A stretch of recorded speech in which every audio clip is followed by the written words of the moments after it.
ஆடிப்பூரம். ஆடி மாதம் என்றாலே மிகுந்த ஆன்மீக மனம் கொண்ட மாதமாக உள்ளது. ஆடி மாதம் அம்மனுக்கு மிக உகந்த நாளாகும்.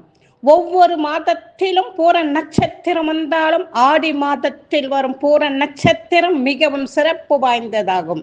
இந்த நாளை தான் ஆடி பூரம் என்று பக்தர்கள் கொண்டாடுகின்றனர். இந்த ஆடி பூர்ணமான 12 ஆழ்வார்களில் ஒரே பெண் ஆழ்வாரான ஆண்டாளை போற்றும் நாளாக ஆண்டாள் ஜெயந்தியாகவும் கொண்டாடப்படுகின்றன.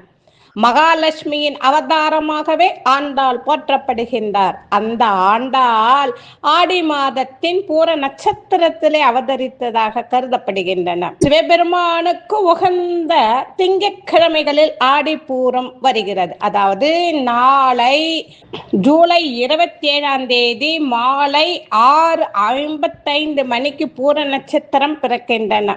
ஒரு நாள் சூரிய உதயத்தின் போது என்ன திதி இருக்கிறதோ அந்த திதி அந்த நாளில் கணக்கில் கொள்ளப்படுகின்றன.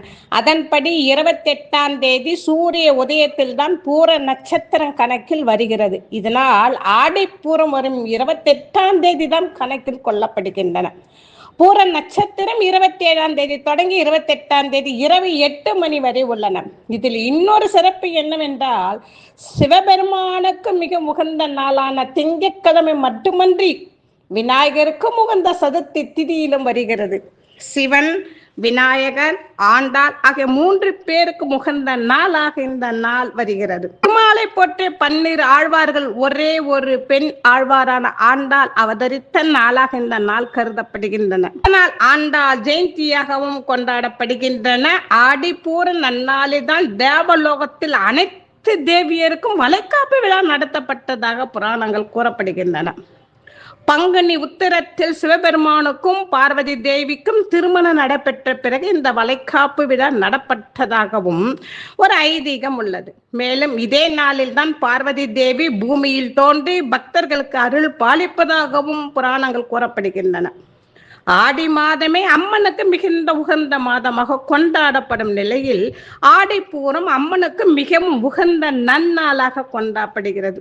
இந்த நாளில் அனைத்து அம்மன் கோயில்களிலும் விழா கோலம் பூண்டு கொண்டிருக்கும். பக்தர்கள் கூட்டம் அலைமோதி காணப்படும். இந்த நாளில் அம்மனுக்கு கோயில்களில் வளைகாப்பு நடத்தப்படும்.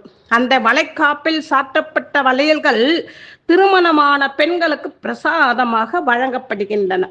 இந்த வளையல்கள் அணிவதாலும் வீட்டில் வைத்து வழிபடுவதாலும் குழந்தை பேறு இல்லாதவர்களுக்கு குழந்தை பாக்கியம் உண்டாக்கும் என்பது பக்தர்களின் நம்பிக்கையாகும்.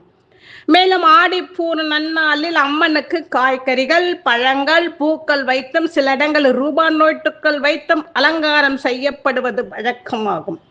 இந்த நாளில் அம்மனுக்கு பட்டாடைகள் பக்தர்கள் சாற்றி தங்களது நேர்த்திக் கடனையும் செலுத்துவார்கள்.